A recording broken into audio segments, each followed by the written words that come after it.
എന്താണ് വിശുദ്ധമായ ഖുർആൻ?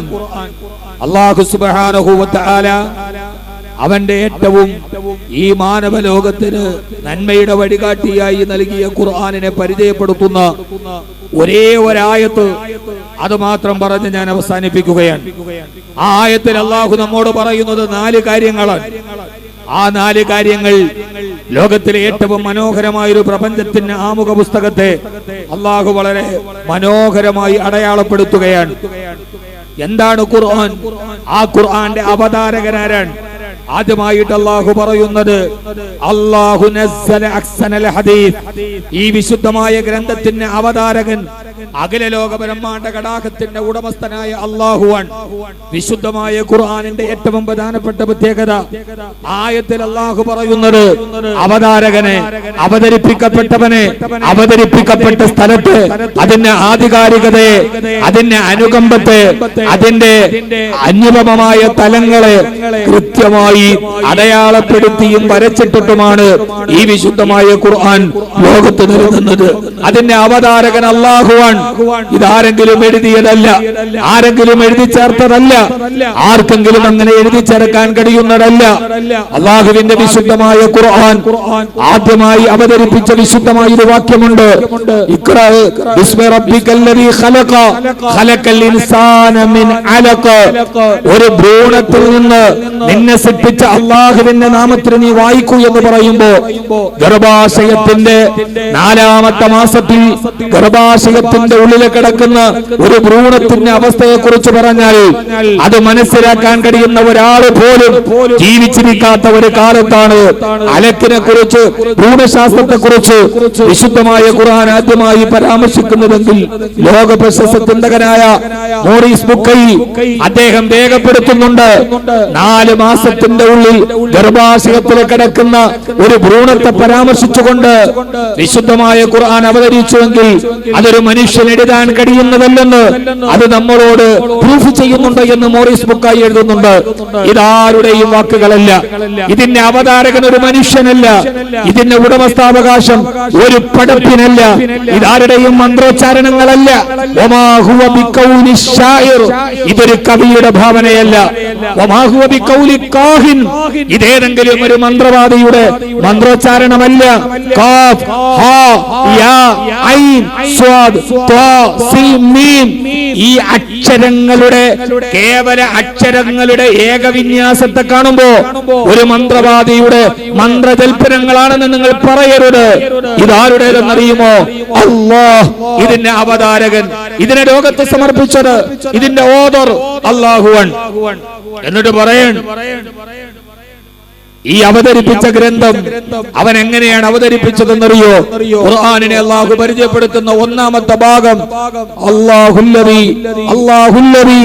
നസ്സല അഹ്സനൽ ഹദീസ്, ഏറ്റവും മനോഹരമായ വർത്തമാനം. ഈ ഖുർആനിനെ അല്ലാഹു പറയുന്നത് അഹ്സനുൽ ഹദീസ്, ഏറ്റവും ലോകത്ത് പറയുന്ന വർത്തമാനങ്ങളിൽ ഏറ്റവും മനോഹരമായ വർത്തമാനം.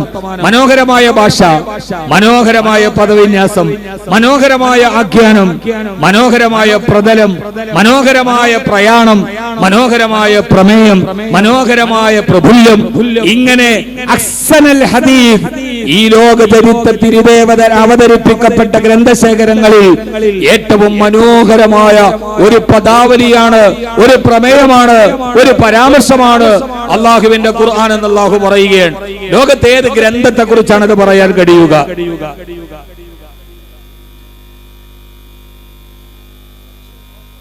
ഫോർച്യൂണർ KL24H111 ഫോർച്യൂണർ വാഹനം ഒന്ന് മാറ്റി കൊടുക്കണം. ഇതുണ്ട് KL16E7699 വാഹനം 2 നമ്മുടെ അതിഥികൾക്ക് പോകാൻ വേണ്ടി മാറ്റി കൊടുക്കണം.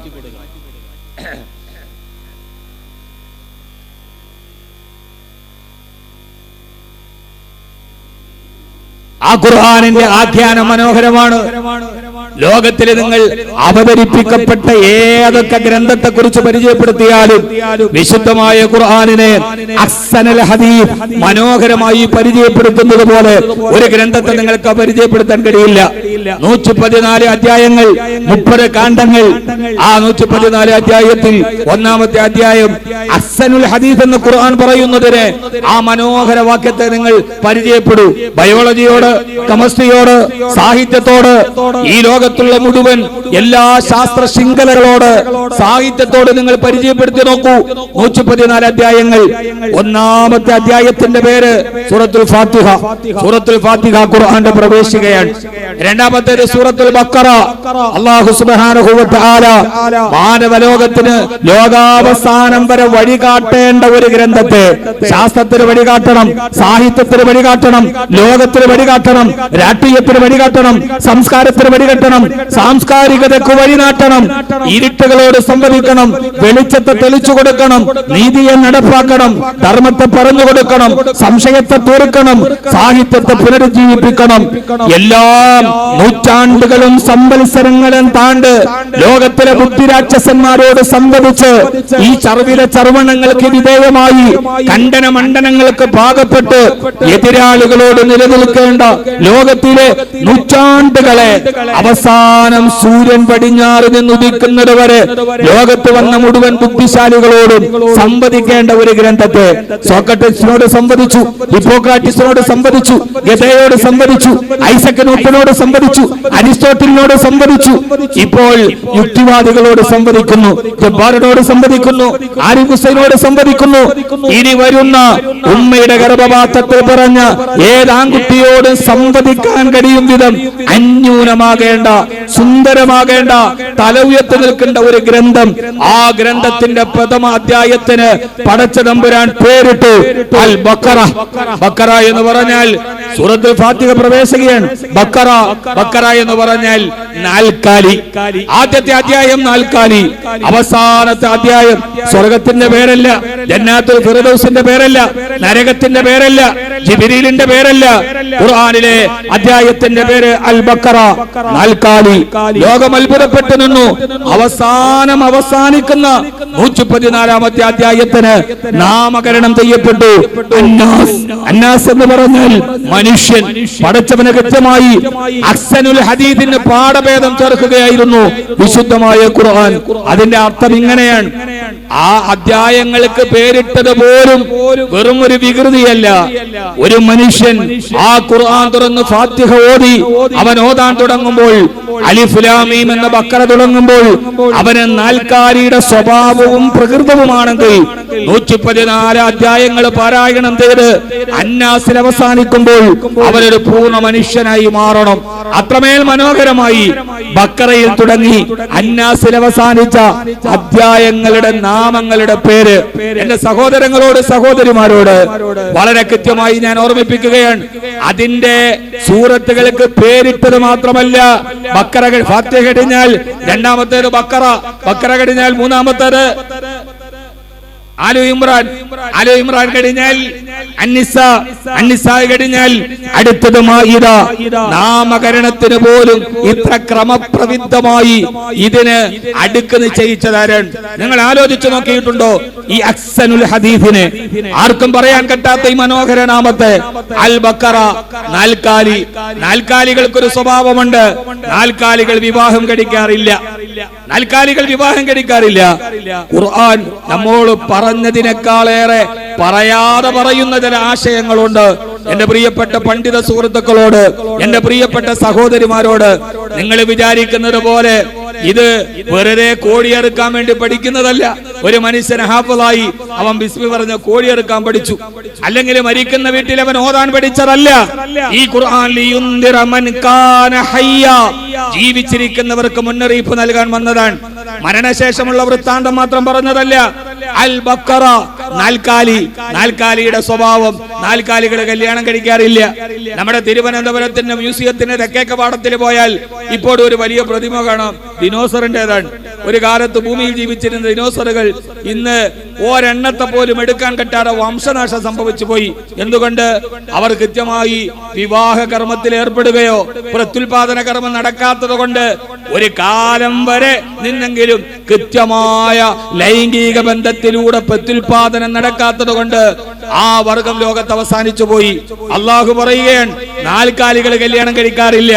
അതുകൊണ്ടാണല്ലോ പണ്ടൊക്കെ ഒരു സിനിമാ പാട്ട് തന്നെ ഉണ്ടായിരുന്നു, പാറി നടക്കും പറവകളൊന്നും വേളി കഴിക്കാറില്ല, നാൽക്കാലികൾ വിവാഹം കഴിക്കാറില്ല. അള്ളാഹു ആ സൂറത്തിലൂടെ പറയുകയാണ്, മനുഷ്യ നീ നാൽക്കാലിയെ പോലെയല്ല. വലഖദ് കറംനാ ബനി ആദം, ആദമിന്റെ മക്കളെ ഞാൻ ബഹുമാനിച്ചിരിക്കുകയാണ്. അതുകൊണ്ട് അൽ ബക്കറ നാൽക്കാലിയെ പോലെ മനുഷ്യനാവരുത്.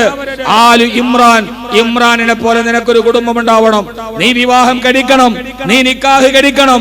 രണ്ടാമത്തെ സൂറത്തിന്റെ പേര് ആലു ഇമ്രാൻ, ഇമ്രാന്റെ കുടുംബം. കുടുംബത്തോടെ മക്കളോടെ നാൽക്കാലിയെ പോലെ അല്ലാതെ പടച്ചതമ്പുരാന്റെ നിയതമായ വ്യവസ്ഥകളെയും വ്യവസ്ഥിതികളെയും അനുസരിച്ച് ലോകത്ത് ഖിയാമത്ത് നാൾ വരെ നിലനിൽക്കേണ്ടവനാണ് നീ. അതുകൊണ്ട് രണ്ടാമത്തെ അധ്യായം ആലു ഇമ്രാൻ, കുടുംബം ഉണ്ടാവണം. മൂന്നാമത്തെ അധ്യായം അന്നിസാ, പെണ്ണ്, സ്ത്രീ എന്നാണ് അതിന്റെ അർത്ഥം. ഒരു കുടുംബത്തിന്റെ ഏറ്റവും പ്രധാനപ്പെട്ട പ്രതലമുണ്ടാകുന്നത് അന്നിസാ, സ്ത്രീയിലൂടെയാണ്. നാലാമത്തെ അധ്യായം അൽ മായിദ, ഒരു പെണ്ണ് രാപകൽ കഷ്ടപ്പെട്ടുണ്ടാക്കുന്ന മായിദ ഭക്ഷണത്തളിക. ആ ഭക്ഷണത്തളികയുടെ ചുറ്റുവരുന്നിട്ടാണ് ഒരു കുടുംബത്തിന്റെ സൗന്ദര്യവും സൗരഭ്യവും മുമ്പോട്ട് പോയത്. എന്റെ പ്രിയപ്പെട്ട സഹോദരങ്ങളോട് ഞാനൊരു വലിയ പ്രഭാഷണത്തിലോട്ട് കടക്കുകയല്ല. ധാരാളം പണ്ഡിതന്മാർ അണിനിരക്കുന്ന ഈ സദസ്സ്, ഈ പണ്ഡിതന്മാരോട് പറയേണ്ടത് എന്തെന്നറിയാതെ പതറുകയാണ് ഞാൻ. പക്ഷേ ഖുർആനിനെ മുമ്പിൽ നിർത്തിയിട്ട് ഒരു ഗവേഷണത്തിന്റെ ജാലക വിരികളെ നമുക്ക് തുറക്കാൻ കഴിയണം. എത്ര മനോഹരമാണ് അതിന്റെ സൂറത്തുകളെ അല്ലാഹു ചേർത്ത് വെച്ചത്. എത്രമേൽ മനോഹരമായി. അഹ്സനൽ ഹദീസ്, ഏറ്റവും മനോഹരമായി. ഇത് പറയാത്തതൊന്നുമില്ല. ആയത്തുകൾ തമ്മിൽ 6666 പരം വരുന്ന ആയത്തുകൾ ഉണ്ടെങ്കിൽ ഓരോ ആയത്തുകളും തമ്മിൽ പരസ്പര ബന്ധമുണ്ട്. എല്ലാം സിബാക്കുൽ ആയത്ത് എന്ന് തഫ്സീറിൽ പറയും. ഒരായത്ത് പറഞ്ഞാൽ അതിന്റെ താഴെ പറയുന്ന ആയത്തിന് ബന്ധമുണ്ട്. പരസ്പര വൈരുദ്ധ്യമല്ല, എല്ലാം പരസ്പര പൂരകങ്ങളാണ്. എന്റെ പ്രിയപ്പെട്ട സഹോദരങ്ങളെ, അതിന്റെ അധ്യായത്തിന് പേര് വെച്ചത്, അതിന്റെ സൂറത്തുകൾ അടുപ്പിച്ചടുപ്പിച്ചു വെച്ചത്, അതിന്റെ ആയത്തുകളെ ചേർത്ത് വെച്ചത്, ആട്ടം മുതൽ ആഖിറം വരെ, പരമാണു മുതൽ പരലോകം വരെ അള്ളാഹുവിന്റെ വിശുദ്ധമായ ഖുർആൻ ലോകത്തിന്റെ മുമ്പിൽ ഒരു വലിയ ജാലകത്തെ തുറന്നിടുകയാണ്. 1 മുതൽ എണ്ണാൻ പഠിപ്പിച്ച് 1 മുതൽ 10 വരെ ഈ ഖുർആന്റെ ഓരോ ആയത്തുകൾ, ഓരോ സൂറത്തുകൾ അള്ളാഹു പറയുകയാണ്, നിന്റെ ജനനം മുതൽ മരണം വരെ നാവ് തെളിച്ച്, നാവ് തുറന്ന് ഈ നാക്ക് കൊണ്ട് നീ സംസാരിക്കാൻ തുടങ്ങുമ്പോ നിന്റെ വിദ്യാഭ്യാസത്തിന്റെ ആദ്യ കാലഘട്ടം മുതൽ അള്ളാഹു തന്നെ മാടി വിളിക്കുകയാണ്. ജിയോഗ്രഫിയിലേക്ക്, ആസ്ട്രോണമിയിലേക്ക്, ബയോളജിയിലേക്ക്, രാഷ്ട്രമീമാംസയിലേക്ക് എന്നു വേണ്ട മനുഷ്യന്റെ മുഴുവൻ ബുദ്ധിജാലകങ്ങളെ മാടി വിളിച്ച അള്ളാഹുവിന്റെ വിശുദ്ധമായ ഖുർആൻ 1 മുതൽ 10 വരെ എണ്ണാൻ പഠിപ്പിച്ചപ്പോ ഖുർആൻ നിന്റെ കൂടെ തന്നെ ജീവിക്കുന്നുണ്ടായിരുന്നു. ഫദു ഇലാ തആമിൻ വാഹിദിൻ ഫഅർസൽനാ ഇലൈഹിം മുസ്നൈൻ ഫഅസ്സജ്നാ ബിസാലിസ് ഫഖുദ് അർബഅത മിന അത്വൈർ സയഖൂലൂന ഖംസത്തുൻ അല്ലദീ ഖലഖ അസ്സമാവാതി വൽ അർദ വമാ ബൈനഹുമാ ഫി സിത്തത്തി അയ്യാം അല്ലദീ ഖലഖ സബഅ സമാവാതിൻ തിബാഖ ثمانية അസ്വാദ് വകാന ബിൽ മദീനത്തി 9 റഹത്തിൻ തിൽക അശറത്തുൻ കാമില. 1 മുതൽ 10 വരെ ഖുർആൻ നമ്മളെ പഠിപ്പിക്കുകയാണ്. ഞാൻ പറയണ മനസ്സിലാവുന്നില്ലേ? സമയം വളരെ കുറവായതുകൊണ്ട് വളരെ പരിമിതമായ സമയത്തിന്റെ ഉള്ളിൽ വളരെ പ്രധാനപ്പെട്ട ഒരു പരിപ്രേക്ഷ്യത്തിന്റെ പ്രതലം അവതരിപ്പിക്കുക എന്നത് വളരെ പ്രധാനപ്പെട്ട ഒന്നാണ്. ഖുർആൻ നമ്മളോട് പറയാൻ, ഫദു ഇല 1 മുതൽ 10 വരെ നിങ്ങൾ എന്റെ കൂടെ എണ്ണു. ഫദു ഇല തആമിൻ വാഹിദ്, വാഹിദ് 1. സൂറത്ത് യാസീൻ ഫഅർസൽനാ ഇലൈഹിം മുസ്നൈൻ, ഇസ്നൈൻ 2, സയഖൂലൂന സലാസത്തുൻ 3, فخذ أربعة من الطير سورة البقرة 4 سيقولون 5 سورة الكهف 5 الذي خلق السماوات والأرض وما بينهما في 6 أيام 6 الذي خلق 7 سماوات طباقا سورة نوح 7 8 أزواج 8 وكان بالمدينة 9 رهط 9 9 തിൽക അശറത്തുൻ കാമില, 10 ആരാണ് നിന്നെ നേരെ കൂടെ നടന്നത്? എണ്ണല് പഠിപ്പിക്കാൻ നിന്നെ പഠിപ്പിക്കുന്ന ഖുർആനിനെ ഞാൻ പറയുന്നത് അലമാരകളിൽ വലിച്ചു വെക്കാനുള്ളതല്ല ഈ ഖുർആൻ എന്ന് ലോകത്തോട് പറയാൻ നമുക്ക് കഴിയണം. തീർന്നില്ല. ഇന്നി റഅയ്തു അഹദ അശറ കൗകബ 11 ഇന്ന ഇദ്ദത ശുഹൂരി ഇൻദല്ലാഹി 12 ശഹ്റൻ ഫീ കിതാബില്ല 12 വവഅദനാ മൂസ 30 ലൈല ഫഅത്മംനാഹാ ബിഅശരിൻ വതമ്മ മീഖാതു റബ്ബിഹി 40 ലൈല. 30 40 തീർന്നില്ല സഹോദരങ്ങളെ. എന്റെ വിദ്യാർത്ഥികളോട് ഞാനൊന്ന് ചോദിക്കട്ടെ, ഹിസ്റ്ററി പഠിക്കുന്നവരോട്, നിങ്ങളൊരു രാജ്യത്തെ കുറിച്ച് പഠിക്കുമ്പോ ആദ്യമായി രാജ്യത്തെ നിങ്ങൾ അളക്കുന്നത് എങ്ങനെയാണ്? ഉദാഹരണത്തിന് ഇന്ത്യയെ കുറിച്ച് പഠിക്കുന്നു, വിസ്തീർണം ഇത്ര. രണ്ടാമത്തേത് ജനസംഖ്യ, പോപ്പുലേഷൻ. ഒരു രാജ്യത്തെ ചൈനയുടെ പോപ്പുലേഷൻ, ഇന്ത്യയുടെ പോപ്പുലേഷൻ, ഒരു രാജ്യത്തെ അറിയാനുള്ള മാനദണ്ഡം പോപ്പുലേഷൻ ആണെങ്കിൽ ആ പോപ്പുലേഷന്റെ അടിസ്ഥാനത്തിൽ ഒരു രാജ്യത്തെ പരിചയപ്പെടുത്തണമെന്ന് ലോകത്തോട് പറഞ്ഞത് ആരാണ്? ആ പറഞ്ഞതാണ്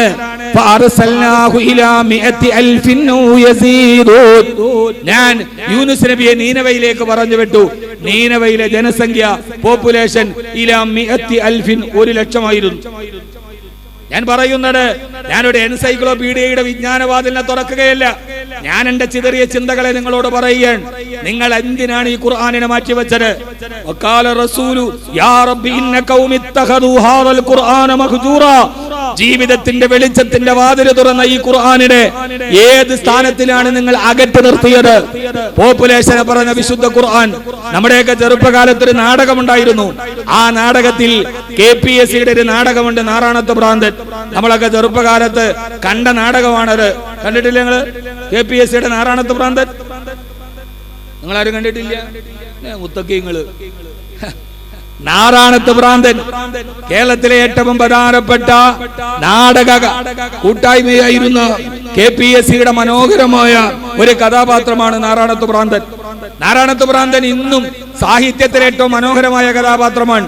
രാവിലെ മുതൽ വൈകുന്നേരം വരെ വലിയ പാറക്കല്ല് പർവ്വതത്തിന്റെ മുകളിലേക്ക് ഉരുട്ടിക്കയറ്റി വൈകുന്നേരമാകുമ്പോൾ ആ കല്ലിനെ താഴോട്ട് ഉരുട്ടിവിടുന്ന നാറാണത്ത് ഭ്രാന്തൻ. ആ ഭ്രാന്തനാണ് വലിയ ഒരു സാഹിത്യ കഥാപാത്രമെങ്കിൽ എന്റെ ഹാഫിളീങ്ങളെ നിങ്ങൾക്കറിയുമോ? നിങ്ങൾ ബഹുമാനപ്പെട്ട ലത്തീഫ് ഉസ്താദിന്റെ അടുക്കൽ ഓതി തീർത്ത വിശുദ്ധമായ ഖുർആനിൽ റുബമാ ജുസ് എത്തുമ്പോ അതിന്റെ അവസാനത്തിൽ ഒരു ആയത്തുണ്ട്. എന്തെന്നറിയുമോ? വലാ തകൂനു കല്ലതീന ഖലത ഗസ്ലഹാ മിൻ ബഅദി ഖുവത്തിൻ അൻകാഫ. വലാ തകൂനു, നിങ്ങളാവരുത്. ഇവിടെ ശ്രദ്ധിച്ചേക്കീൻ. വലാ തകൂനു കല്ലതീന ഖലത ഗസ്ലഹാ മിൻ ബഅദി ഖുവത്തിൻ അൻകാഫ. നിങ്ങൾ ഒരു പെണ്ണിനെ പോലെ ആവരുത്. രാവിലെ മുതൽ വൈകുന്നേരം വരെ നൂല് ഇങ്ങനെ കറക്കിയിട്ട് വൈകുന്നേരമാകുമ്പോൾ അതിനെ തിരിച്ചു ചുറ്റിയിട്ട് അഴിച്ചു കളയുന്ന പെണ്ണിനെ പോലെ നിങ്ങൾ ആവരുത് എന്ന് പറഞ്ഞ വിശുദ്ധ ഖുർആൻ 1400 വർഷങ്ങൾക്ക് മുമ്പ് ഇത് പറയുമ്പോ അതിൽ നിന്നാണ് നാറാണത്ത് ഭ്രാന്തൻ എന്ന് പോലും ചിന്തിക്കാൻ എന്തുകൊണ്ടാണ് നമുക്ക് കഴിയാത്തത്? ജയറാനയിലെ പെണ്ണിനെ കുറിച്ച് ഉംറയ്ക്ക് പോകുമ്പോ ജയറാനയിൽ പോവാറുണ്ട്. ആ ജയറാനത്തിനെ കുറിച്ചാണ് പറയുന്നത്. നാറാണത്ത് ഭ്രാന്തനെ പറയുന്നതിന് നൂറ്റാണ്ടുകൾക്ക് മുമ്പ് വലാ തകൂനു കല്ലതീന ഖലത ഗസ്ലഹാ, നിങ്ങൾ ആ പെണ്ണിനെ പോലെ ആവരുത്. ചിന്തിക്ക് സഹോദര. നാടകത്തിൽ, റൊമാന്റിക് ഭാവനയിൽ, സംസ്കാരത്തിൽ, ഈ സാഹിത്യത്തിൽ കേരളത്തിലെ ഏറ്റവും വലിയ സാഹിത്യ നേതാവായിരുന്ന വൈക്കം മുഹമ്മദ് ബഷീർ അദ്ദേഹം മരിച്ചു കഴിയുമ്പോ ഡോക്ടർ എം ലീലാവതി അദ്ദേഹത്തെ കുറിച്ചൊരു ആർട്ട് എഴുതുന്നുണ്ട് മലയാള മനോരമയിൽ. അതിലവർ പറയുന്നു, വൈക്കം മുഹമ്മദ് ബഷീറിന്റെ സാഹിത്യത്തിൽ എന്നെ ഏറ്റവും കൂടുതൽ സ്വാധീനിച്ച ഒരു വാക്ക് വൈക്കം പറയുന്നുണ്ട്, വെളിച്ചത്തിന് എന്തോ ഒരു വെളിച്ചം. വെളിച്ചത്തിന് എന്തോ ഒരു വെളിച്ചം. വൈക്കം മുഹമ്മദ് ബഷീറിന്റെ സാഹിത്യമാണ്. എവിടെ നിന്നാണ് വൈക്കം മുഹമ്മദ് ബഷീറിന് ആ സാഹിത്യം കിട്ടിയത്? നൂറുൻ അലാ നൂർ, വെളിച്ചത്തിന്റെ മേൽ വെളിച്ചമാണ്. വെളിച്ചത്തിന്റെ മേൽ വെളിച്ചമാണ്. എന്റെ പ്രിയപ്പെട്ട സഹോദരങ്ങളെ, ആ വെളിച്ചത്തെ വൈക്കം മുഹമ്മദ് ബഷീർ പറയുന്നുണ്ട്. ഇങ്ങനെ അള്ളാഹുവിന്റെ വിശുദ്ധമായ ഖുർആൻ ലോകത്തോട് പറയുന്ന ഈ മനോഹരമായ ഒരു കാര്യത്തെ, നിങ്ങൾക്ക് സീരിയൽ ഇഷ്ടമാണോ? നിങ്ങൾക്ക് കഥകൾ ഇഷ്ടമാണോ? നിങ്ങളുടെ ജീവിതത്തിന്റെ എല്ലാവിധ ആസ്വാദനവും നിങ്ങൾക്ക് ഇഷ്ടമാണോ? നമ്മുടെയൊക്കെ പഴയ കാലത്ത്, എന്റെ ജോലി അവസാനിക്കാൻ എന്റെ ടൈം എന്ന് പറഞ്ഞേക്കണേ, അതിന്റെ ഉള്ളിൽ നിർത്തും. ഇനി എത്ര ടൈം കൂടി? അതിന്റെ ഉള്ളിൽ അവസാനിക്കും.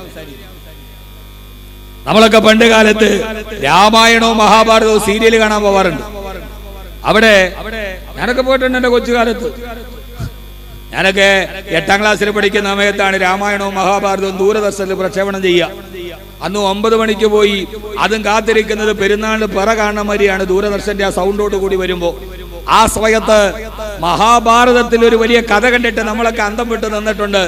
കൗരവർ ഉണ്ടാക്കിയ മനോഹരമായ കൊട്ടാരത്തിലോട്ട് കടന്നു ചെല്ലുന്ന പാണ്ഡവരുണ്ടാക്കിയ മനോഹരമായ കൊട്ടാരത്തിലേക്ക് കൗരവർ പോകുമ്പോൾ ആ കൊട്ടാരത്തിലോട്ട് കയറുന്നതിന് മുമ്പ് ഒരു വലിയ അരുവി ഇങ്ങനെ ഒരുങ്ങുന്നുണ്ട്. അരുവിയുടെ മുമ്പിലെത്തുമ്പോ കൗരവർ ദുര്യോധനനും ദുശാസനും ഒക്കെ ചരിത്രത്തിൽ ആദ്യമായി സ്വന്തം മക്കൾക്ക് ദൂ ചേർത്ത് പേരിടേണ്ടി വന്ന ഒരേ ഒരു ഗതികേടിന്റെ പിതാവ് ധൃതരാഷ്ട്രരാണ്. ദുസ്വഭാവം ദുര്യോധനൻ ദുശാസനൻ അവരാ കൊട്ടാരത്തിലോട്ട് കയറുന്ന സമയത്ത് ഈ അരുവി കാണുമ്പോ അവരുടെ വസ്ത്രാഞ്ചലങ്ങൾ ഇങ്ങനെ ഉയർത്തിപ്പിടിച്ച് അരുവിയിലോട്ട് കാലി ചവിട്ടാൻ പോകുമ്പോ അപ്പുറത്തിരുന്ന് ശ്രീകൃഷ്ണൻ പറയുന്നുണ്ട്, അത് അരുവിയല്ല, അരുവിയുടെ മുകളിൽ ഒരു സ്ഫടികമുണ്ട്, അത് നിങ്ങൾ അരുവിയായി കരുതിയതാണെന്ന്. എന്റെ പ്രിയപ്പെട്ട സഹോദരൻ, നിങ്ങൾക്കറിയുമോ സൂറത്തുൻ നംലിൽ ബൽഖീസ് രാജി സുലൈമാൻ നബിയുടെ കൊട്ടാരം കാണാൻ പോകുമ്പോ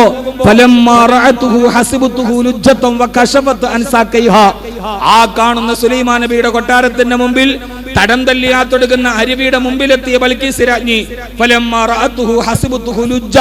അതൊരു തിരമാലയാണ്, ഓളമാണെന്ന് കരുതി തന്റെ കാലിന്റെ ഭാഗത്ത് നീ ഈ വസ്ത്രം അങ്ങനെ വെക്കുമ്പോ അപ്പുറത്തുനിന്ന് സുലൈമാൻ നബി പറയുന്നുണ്ട്, ഇന്നഹു സർഹു മുമറദും മിൻ ഖവാരീർ, അത് അതിന്റെ മുകളിൽ സ്ഫടികമാണെന്ന്. എവിടെ നിന്നാണ് ഉമ്മത്തെ കടൽ കടന്നു വന്ന വിദേശ സംസ്കാരങ്ങളെയും ഈ സ്ഖലിതങ്ങളെയും നമ്മൾ ചേർത്ത് പിടിച്ച് അത്ഭുതമാണെന്ന് പറയുകയും അത് ലോകത്തിനു മുമ്പ് നമ്മളോട് പറഞ്ഞു തന്ന വിശുദ്ധമായ സൂറത്ത് നംലിന്റെ ചരിത്രങ്ങൾ, ബൽഖീസ് രാജ്ഞിയുടെ ചരിത്രങ്ങൾ എന്തുകൊണ്ട് നമുക്ക് കെട്ടുകഥയായിട്ട് തോന്നുന്നു? സൂറത്ത് നംലിൽ വലിയ അത്ഭുതമുണ്ട്. ചോദിക്കുന്നുണ്ട് സുലൈമാൻ നബി, അയ്യക്കും യഅ്തീനി ബി അർശിഹാ, മാസക്കണക്കിന് ദൂരം വഴിദൂരമുള്ള ബൽഖീസ് രാജ്ഞിയുടെ സിംഹാസനത്തിലെ ആ കൊട്ടാരത്തിലെ സിംഹാസനം ആരാണ് എനിക്ക് കൊണ്ടുവന്നു തരിക? ആ സമയത്താണ് കാല ഇഫ്രീത്തും മിനൽ ജിന്നി അന ആതീക ബിഹി ഖബല അൻ തഖൂമ മിൻ മഖാമിക. ഇഫ്രീത്ത് എഴുന്നേറ്റ് എന്നിട്ട് പറയുന്നുണ്ട്, അന ആതീക ബിഹി ഖബല അൻ തഖൂമ മിൻ മഖാമിക, നിങ്ങൾ ഇരിക്കുന്നിടത്ത് നിന്ന് എഴുന്നേൽക്കുന്നതിന് മുമ്പ് ഞാൻ ഈ വിശുദ്ധമായ ആ കൊട്ടാരം ഞാൻ കൊണ്ടുവന്ന് കൊട്ടാരത്തിലെ കട്ടിൽ കൊണ്ടുവന്ന് തരാം. അപ്പോഴാണ് ആസിഫ് ഇബ്നു ബറഖയെ എഴുന്നേറ്റ് എന്ന് പറയുന്നത്. ഒരൽപ്പം 10 മിനിറ്റ് മാത്രം അനുവദിക്കപ്പെട്ട ഒരു ചെറിയ ഹുസ്വപ്രഭാഷണത്തിൽ പരിമിതപ്പെടുത്താൻ പറയുന്ന ഒരു വാക്കുകൾക്കുള്ളിൽ വെച്ച് ഞാൻ പറയുകയാണ്, അന ആതീക ബിഹി ഖബല അൻ യർതദ്ദ ഇലൈക തറുഫുക, അങ്ങയുടെ കണ്ണടച്ച് ചിമ്മി തുറക്കുന്നതിന് മുമ്പ് ഞാനത് കൊണ്ടുവന്ന് തരാം. ഖബല അൻ യർതദ്ദ ഇലൈക തറുഫുക, കണ്ണടച്ച് ചിമ്മണമെങ്കിൽ എത്ര സെക്കൻഡ് വേണം? കണ്ണടച്ചൊന്ന് ചിമ്മി തുറക്കണമെങ്കിൽ എത്ര സെക്കൻഡ് വേണം? 1 സെക്കൻഡ്. ഖബല അൻ യർതദ്ദ ഇലൈക തറുഫുക, 1 സെക്കൻഡിന് മുമ്പ്, അതായത് അര സെക്കൻഡ് മുമ്പ്. സെക്കൻഡിനെ വിഭജിക്കാമെന്ന് ശാസ്ത്രം പറയുന്നത് 2020കളുടെ തുടക്കത്തിലാണ്. ഈ സെക്കൻഡിനെ വിഭജിക്കാമെന്ന് ഒരു പണ്ഡിതൻ ബഹുമാനപ്പെട്ട സുലൈമാൻ നബിയുടെ സദസ്സിൽ പറയുന്നത് BC 1050ലാണ്. എന്റെ പ്രിയപ്പെട്ട സഹോദരങ്ങളോട് സഹോദരിമാരോട് ഞാൻ അവസാനിപ്പിക്കാൻ ഇങ്ങനെ പറഞ്ഞാൽ തീരാത്ത അല്ലാഹു നസ്സല അഹ്സനൽ ഹദീസ്, ഏറ്റവും മനോഹരമായ ഏറ്റവും സുന്ദരമായ ആ മനോഹരമായ ഒരു ഭാഷയെ അള്ളാഹു നിങ്ങൾക്ക് അവതരിപ്പിച്ചു തരുന്നുണ്ട്.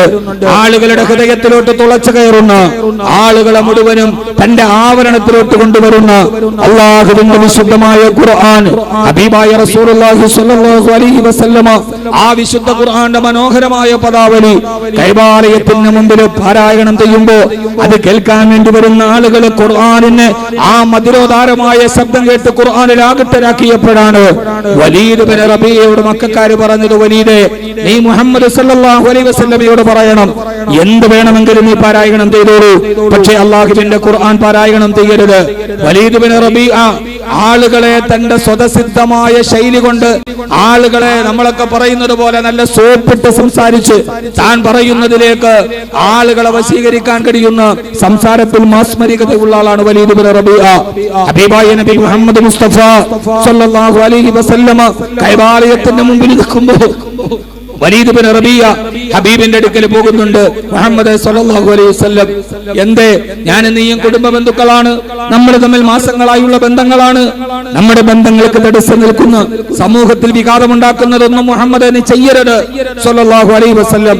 ഹബീബായ നബി തങ്ങളെ തന്റെ മാസ്മരീകമായ സംസാരത്തിന്റെ ഉള്ളിലേക്ക് കടത്തിക്കൊണ്ടുവന്ന് അവസാനം വലീദ് ബിൻ റബീയ തന്റെ ഇരു കൈകൾ മഹാനായ റസൂലുള്ളാഹി സ്വല്ലല്ലാഹു അലൈഹി വസല്ലമയുടെ ഇരു തോളിലേക്ക് വെച്ച് വലീദ് ബിൻ റബീയ പറഞ്ഞു, മുഹമ്മദ് സ്വല്ലല്ലാഹു അലൈഹി വസല്ലം, നിന്നോട് ഞാൻ ഒരേ ഒരു കാര്യം പറയുകയാണ്. ഹബീബ് വലീദിന്റെ മുഖത്തേക്ക് തുറിച്ചു നോക്കിയപ്പോ, നീ എന്ത് വേണമെങ്കിലും പാരായണം ചെയ്തോളൂ, പക്ഷേ വിശുദ്ധമായ ഖുർആനിനെ നാവ് കൊണ്ട് നീ ഓതി പോകരുത് എന്ന് ഹബീബായ നബി തങ്ങളോട് പറയുമ്പോ മഹാനായ റസൂലുള്ളാഹി സ്വല്ലല്ലാഹു അലൈഹി വസല്ലം വലീദ് ബിൻ റബീയയുടെ മുഖത്ത് നോക്കിയപ്പോ ഹബീബായ നബി സ്വല്ലല്ലാഹു അലൈഹി വസല്ലം ഓതുന്നുണ്ട്, ഫഅമ്മാദു ഫസ്തക്ബറു ഫിൽ അർളി ബിഗൈരിൽ ഹഖ് ഫഖാലൂ മൻ അശദ്ദു മിന്നാ ഖുവ്വ അവലം യറൗ അന്നല്ലാഹല്ലദീ ഖലഖഹും ഹുവ അശദ്ദു മിന്നാ ഖുവ്വ ഫഅമ്മാ സമൂദ് ഫഹദൈനാഹും ഫസ്തഹഖുൽ മാ അലൽ ഹുദാ. ആദ് സമൂഹം അഹങ്കാരികളായിരുന്നു. അല്ലാഹുവിനോട് അവർ അഹങ്കാരം കാണിച്ചപ്പോ ഭൂമിയുടെ പുറന്തൊലിയിൽ നിന്ന് ഞാൻ അവരെ തകർത്ത് കളഞ്ഞു. സമൂദ് ഗോത്രത്തിന് വെളിച്ചം കൊടുത്തിട്ട് അവർ ഇരുട്ടിനെ പ്രണയിച്ചവരാണ്. ആകാശ ലോകത്തിൽ നിന്ന് ഒരു വെള്ളിടി മുഴങ്ങിയപ്പോ ആ സമൂഹം ഈ ലോകത്ത് നിന്ന് തളർന്നു തരിപ്പണമായി പോയെന്ന ആദ് സമൂദ് ഗോത്രത്തിന്റെ ഗതകാല സമൂഹത്തിന്റെ പതനകഥ പറഞ്ഞപ്പോ വലീദ് ബിൻ റബീയ പേടിച്ചരണ്ടുപോയി, കൈകാലുകളെ വിറച്ചുപോയി. ഹബീബായ നബി തങ്ങളുടെ കൈ തട്ടിമാറ്റിയിട്ട് വലീദ് ബിൻ റബീയ മക്കക്കാരുടെ അടുക്കലേക്ക് ഓടവേ അബൂജഹൽ ചോദിക്കുന്നുണ്ട്, വലീദേ എന്ത് പറ്റിപ്പോയി? മുഹമ്മദ് അത് സമ്മതിച്ചോ സല്ലല്ലാഹു അലൈഹി വസല്ലം. ആ സമയത്ത് ഹബീബായ നബി തങ്ങളോട് വലീദ് ബിൻ റബീയ പറയുന്നൊരു വാക്കുണ്ട്, അബൂജഹലേ ഉത്തുമത്തെ, ഇനി ഒരിക്കലും നിങ്ങൾ മുഹമ്മദിന്റെ അടുക്കലേക്ക് എന്നെ പറഞ്ഞു വിടരുത്. ഞാൻ മുഹമ്മദ് സല്ലല്ലാഹു അലൈഹി വസല്ലമയോട് ഖുർആൻ ഓതരുതെന്ന് പറഞ്ഞപ്പോ ആ മുഹമ്മദ് എന്നോട് ചില വാക്യങ്ങൾ ഓതി കേൾപ്പിച്ചു. വല്ലാഹി ഇന്നഹു ലഹലാവ ഇന്നഹു ലതലാവ ഇന്നഹു യഅലാ ലാ യുഅലാ. വല്ലാഹി പടച്ചതമ്പുരാനെ തന്നെയാണ് സത്യം. ഇന്നഹു ലഹലാവ, ആ ഖുർആനിന് എന്തോരു മാധുര്യമാണ്. വഇന്നഹു ലതലാവ, എന്തോരു ഒഴുക്കാണ് അതിൻ്റേത്. ഇന്നഹു യഅലാ ലാ യുഅലാ, അതിനെ ജയിക്കാൻ ലോകത്തൊരാൾക്ക് സാധ്യമല്ല. പരാജയപ്പെടുത്താൻ കാലത്തിന്റെ വക്താക്കൾക്ക് കഴിയാത്ത മഹാഗ്രന്ഥത്തെ മനഃപ്പാഠമാക്കിയവരെ, ആകാശ ലോകത്തിന് അനുഗ്രഹങ്ങളെ ചേർത്തുവെച്ചവരെ, മദീനയിലെ ഉബയ്യ് ഇബ്നു കഅബ് റളിയല്ലാഹു അൻഹുവിന്റെ കൊച്ചു കുടിൽ ലക്ഷ്യമാക്കി ഹബീബായ നബി തങ്ങൾ വരുന്നുണ്ട്. ഉബയ്യേ, അല്ലാഹുവിന്റെ ആജ്ഞ വന്നിട്ടുണ്ട് നിന്റെ മുമ്പിൽ വന്ന് സൂറത്തുൽ ബയ്യന പാരായണം ചെയ്യാൻ. ഉബയ്യ് ഇബ്നു കഅബിന്റെ കുടിലിലേക്ക് വരുന്നുവെന്ന് വിശുദ്ധ ഖുർആൻ. ഹബീബായ നബി തങ്ങൾ ഉബയ്യ് ഇബ്നു കഅബ് റളിയല്ലാഹു അൻഹുവിന്റെ മുമ്പിൽ വെച്ച് ചോദിക്കുന്ന ഒരു ചോദ്യമുണ്ട്. ഈ സനദ് സമ്മേളനം ഈ ഒരു വാക്ക് പറഞ്ഞിട്ട് ഞാൻ അവസാനിപ്പിക്കട്ടെ. യാ റസൂലല്ലാഹ്, ഖുർആൻ അവതരിപ്പിക്കപ്പെട്ടത് അങ്ങയുടെ മുമ്പിലല്ലയോ? എന്റെ കുടിലിൽ വന്നിട്ട് എന്നെ മുമ്പിലിരുത്തി എനിക്ക് ഖുർആൻ ഓതിത്തരാൻ അല്ലാഹു പറയുകയോ? അതെ ഉബയ്യേ, ആകാശ ലോകത്തു നിന്ന് വഹി വന്ന് നിന്റെ കുടിലിൽ വന്ന് പാരായണം ചെയ്യാൻ ഹബീബായ നബി സല്ലല്ലാഹു അലൈഹി വസല്ലമ ഉബയ്യ് ഇബ്നു കഅബ് റളിയല്ലാഹു അൻഹുവിനെ പാരായണം ചെയ്യുന്നു. ബിസ്മില്ലാഹിർ റഹ്മാനിർ റഹീം. ലം യകുനിൽ ലദീന കഫറൂ മിൻ അഹ്ലിൽ കിതാബി വൽ മുശ്രികീന മുൻഫഖീന ഹത്താ തഅതിയഹുൽ ബയ്യിന. സൂറത്തുൽ ബയ്യിന ഓതി അവസാനിക്കുമ്പോ മദീനയിലെ കൊച്ചു കുടിലിൽ ഇരുന്നിട്ട് ഉബയ്യ് ഇബ്നു കഅബ് റളിയല്ലാഹു അൻഹു അവിശ്വസനീയതയോടെ ചോദിക്കുന്ന ഒരു ചോദ്യമുണ്ട്. യാ റസൂലല്ലാഹ്, അസമ്മാനി റബ്ബി ഫിസ്സമാ, ആകാശ ലോകത്ത് വെച്ച് അല്ലാഹു ഉബയ്യിന്റെ പേര് പറഞ്ഞു. അസമ്മാനി റബ്ബി ഫിസ്സമാ, ആകാശ ലോകത്തിന്റെ പേരുകളെ പറഞ്ഞു വെച്ചുവോ?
اللهم رب هذه الدعوة التامة والصلاة القائمة آت محمدا الوسيلة والفضيلة والدرجة الرفيعة وابعثه مقام محمودا الذي وعدته وارزقنا شفاعته يوم القيامة إنك لا تخلف الميعاد. ഞാൻ അവസാനിപ്പിക്കുകയാണ്. ഉബയ്യ് ഇബ്നു കഅബ് റളിയല്ലാഹു അൻഹു സഹാബാക്കളിലെ ഏറ്റവും നല്ല ഖാരിഅൻ. സഹാബാക്കളിൽ വിവിധ ഡിപ്പാർട്ട്മെന്റിലെ വിശാരദന്മാരുണ്ട്. വഅഫ്റലുഹും സയ്യിദ് ഇബ്നു സാബിത് വഅഖറഹും ഉബയ്യ് ഇബ്നു കഅബ് വഅലമുഹും ബൈനൽ ഹലാലി വൽ ഹറാം മുആദ് ഇബ്നു ജബൽ. സഹാബാക്കളിലെ ഏറ്റവും പ്രശസ്തനായ ഖാരി വഅഖറഹും ഉബയ്യ് ഇബ്നു കഅബ് റളിയല്ലാഹു അൻഹു. സഹോദരങ്ങളെ, ഈ 40 ഹാഫിളീങ്ങൾ, ഹാഫിളത്തുകൾ, ഉമ്മമാരെ, ഉപ്പമാരെ, നിങ്ങളുടെ വീട്ടിലെ കുടിലുകൾ ഉബയ്യ് ഇബ്നു കഅബ് റളിയല്ലാഹു അൻഹുവിന്റെ കുടിലാകും. മദീനത്തെ പള്ളിയിൽ ആകാശത്ത് നിന്ന് വന്ന വഹിയുമായി ഉബയ്യ് ഇബ്നു കഅബ് എന്ന ഏറ്റവും നല്ല ഖാരിഇന്റെ വീട്ടിൽ പോയിരുന്ന് ആ ഖുർആൻ അവതരിപ്പിക്കപ്പെട്ട പ്രവാചകൻ ഓകുന്നുണ്ട്. ഒരു ഹാഫിൾ നിന്ന് നിങ്ങളുടെ വീട്ടിലേക്ക് വരുമ്പോൾ മുക്കുന്ന ഹിഫ്ളുൽ ഖുർആനിലേക്ക് നിങ്ങളുടെ മക്കളെ ഏൽപ്പിച്ചു കൊടുത്ത് അവരെ മനഃപ്പാടമാക്കി സനത് വാങ്ങി ഇന്ന് നിങ്ങളുടെ വീട്ടിലേക്ക് വരുമ്പോൾ, ഉമ്മമാരെ, നിങ്ങളുടെ വീട് സാധാരണ വീടല്ല, അത് ഉബയ്യ് ഇബ്നു കഅബിന്റെ വീടാണ്. അവർ സാധാരണക്കാരല്ല. അസമ്മാനി റബ്ബി ബിസ്സമാ, ആകാശലോകത്തെ പേരുകൾ രേഖപ്പെടുത്തുന്ന അപൂർവം ചില ഭാഗ്യശാലികൾ അവരെ ഹാഫിളീങ്ങളാണ്. ഇവിടെ വന്ന് സനത് വാങ്ങിച്ചു നോക്കുമ്പോൾ ഞാനിങ്ങനെ മനസ്സിൽ ചിന്തിക്കുകയായിരുന്നു, ഇതേപോലെ പാരിതോഷികം നാളെ പരലോകത്ത് പടച്ചതമ്പുരാൻ ഈ മാതാപിതാക്കൾക്ക് കൊടുക്കുന്ന ഒരാദരവിന്റെ ദിവസമുണ്ട്. ഇന്നീ വാങ്ങിച്ചവര് പോകുമ്പോ ഞാൻ ഇങ്ങനെ ആ ചിത്രത്തെ മനസ്സിൽ കാണുകയായിരുന്നു. പടച്ചവനെ, നാളെ രത്നഖചിത സിംഹാസനത്തിൽ രൂഢരായിരിക്കുമ്പോ സുന്ദരമായൊരു തലപ്പാവ് തലയിലണിപ്പിക്കുമ്പോ എന്തിനാണ് ഞങ്ങളെ ഇത് അണിയിക്കുന്നതെന്ന് മാതാപിതാക്കൾ ചോദിക്കവേ, നിങ്ങൾ ഹാഫിളീങ്ങളുടെ മാതാപിതാക്കളാണ് എന്ന് ആകാശലോകത്തിന്റെ മലക്കുകൾ വിളിച്ചു പറയുന്ന മനോഹരമായൊരു ബഹുമതി കിട്ടുന്ന ഒരു വലിയ ആഘോഷമുണ്ട്. ഇന്ന് ഇവര് വാങ്ങിച്ചെങ്കിൽ ഭൂമിയിലും ആകാശത്തിലും ഒരേപോലെ ആദരവ് കിട്ടുന്ന ലോകത്തിലെ ഏറ്റവും പ്രധാനപ്പെട്ട ഒരു സന്നദ്ധദാന സമ്മേളനമാണ്. ഡോക്ടറേറ്റ് ആണെങ്കിൽ ഇവിടെ മാത്രം, എഞ്ചിനീയറിംഗ് ആണെങ്കിൽ ഇവിടെ മാത്രം. പക്ഷേ ഇതുപോലൊരു സന്നദ്ധ സമ്മേളനം അവിടെയും നടക്കും. ഈ മണ്ണിലും വിണ്ണിലും സമാനമായ ചടങ്ങുകൾ ഒരേപോലെ നടക്കുകയും തൊട്ടവരും സ്പർശിച്ചവരും സഹായിച്ചവരും കൂടെ നിന്നവരും ഒക്കെ ആദരിക്കപ്പെടുകയും ചെയ്യുന്ന ഒരു വലിയ മഹാ പാരിതോഷികമുണ്ടെങ്കിൽ അത് ഖുർആനാണ്.